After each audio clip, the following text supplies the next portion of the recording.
It is also not a coincidence that the federal workers that are receiving the most ire from Elon Musk and company are the ones that would seek to put any level of constraint on him. Which side are you on? Which side are you on? We were talking about federal workers, and Eric mentioned that federal workers had a day of action last week protesting the actions of the administration, and so wanted to go through a few of those. A friend of the show, Chris Dols, was on CNN last weekend. Only a few hours after our program went off the air, he was on CNN talking about the upcoming day of action, and here's what he had to say about the man behind so many of these cuts to federal jobs and to the services that we provide the American people. I think they're trying to deepen a crisis that already exists, which is the funding crisis, that our public services aren't sufficiently supported already. Federal workers are overworked as is. They're trying to deepen that crisis to justify further privatization. You look at Elon Musk, who's of course the architect and executioner here. He's already benefiting from more than $18 billion in federal contracts over the last 10 years. And he calls recipients of federal aid parasites. Elon Musk is the parasite here. So exactly right. That's exactly correct, and really exciting opportunity for him to be able to go and tell that to folks listening on CNN. Maybe he'll be on Fox this weekend. Probably not likely that they'll allow him to do that, but. I mentioned that our labor council cooperated with the Chattanooga and Knoxville labor councils to hold a press conference around this day of action that the group that Chris Dols is supporting was putting on last week. Here is a clip from a portion of my address at the press conference where I talked about that idea that the government is so wasteful, it's gotten so big, et cetera, et cetera.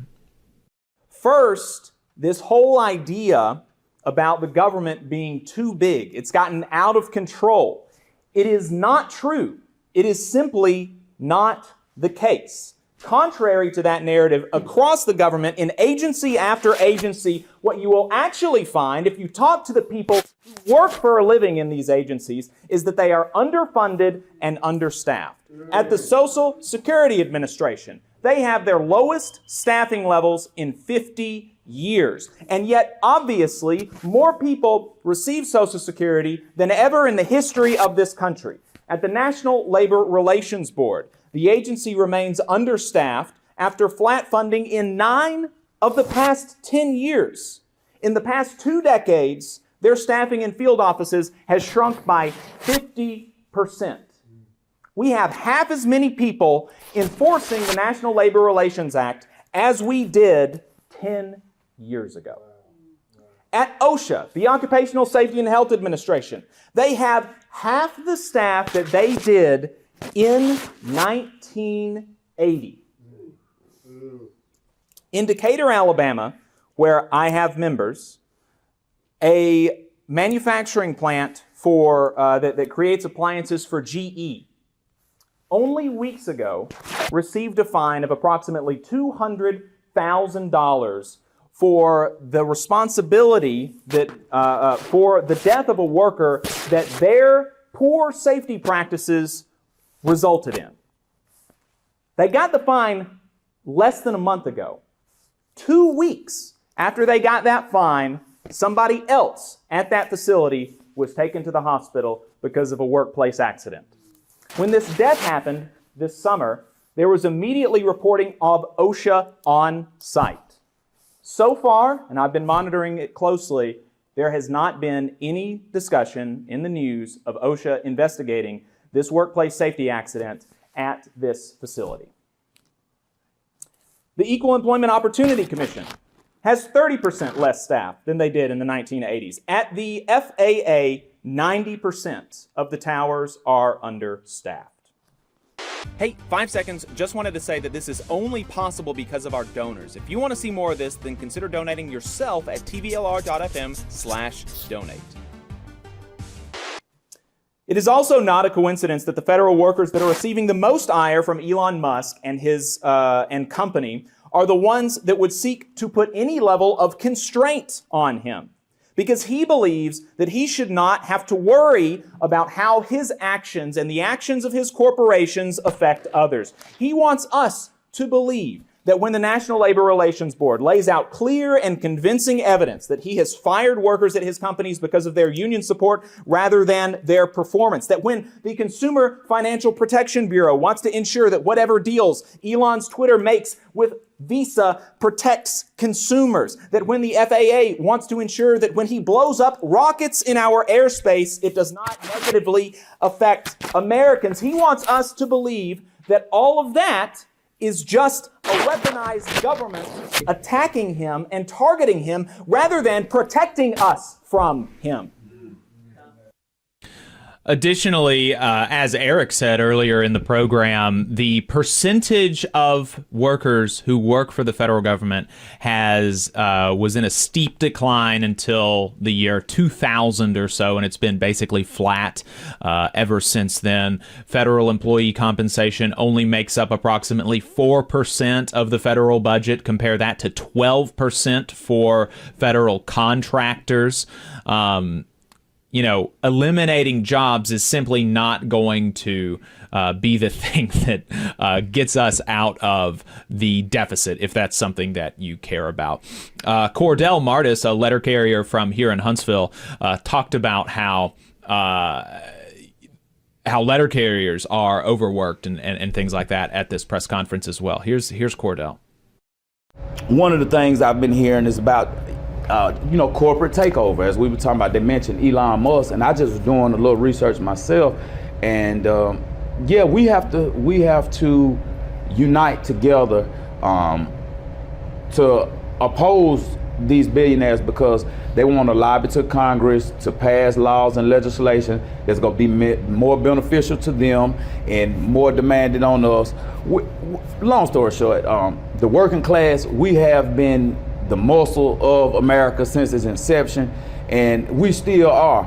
And we just have to realize how much power we have. So we have to continue to stick together, despite our many differences, because we got many differences. We come from all areas, but one thing in common is, man, we got to make ends meet for our families.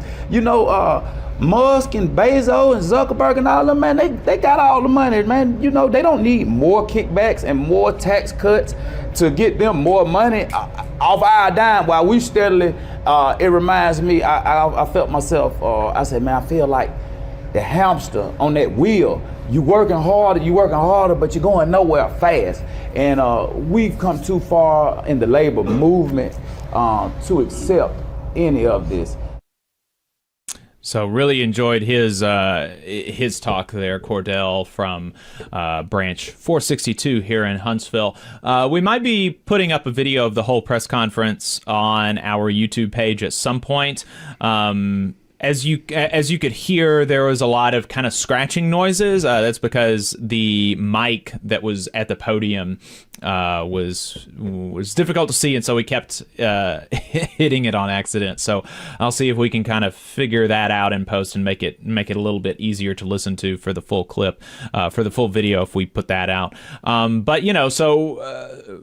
Events like that were happening all across the country, and it was really exciting to see, and really going to be looking forward to seeing actions like that continue across the country. We had a pretty good turnout there at the Ironworkers Local 704 Union Hall in Chattanooga, Tennessee. Lots of union members and just folks from the community coming out to support federal workers. So that was really, really cool. Like I mentioned in last week in Southern Layoffs, there continues to be lawsuits against a lot of these firings. They're illegal. I mean, they're just facially not legal. Congress and the civil service regulations have procedures for reducing force, for firing for cause, and none of those have been followed. So, if the federal courts abide by the letter of the law and the spirit of the law, a lot of this stuff is going to be undone, but not before it has huge damages on, federal workers and our families and our communities and the people that we serve. So we'll continue to be following that, and I hope that folks get involved in these actions across the country in their communities as well. You just saw a clip from the Valley Labor Report. We are live every Saturday morning from 9:30 a.m. till 12:30 p.m. And we pride ourselves on keeping all of our content free to everybody so that we can talk to as many working folks as possible. If you support the work that we're doing, you think that it's important, you think that it's good, then consider making a monthly contribution to the project, and you can do that on our website, tvlr.fm.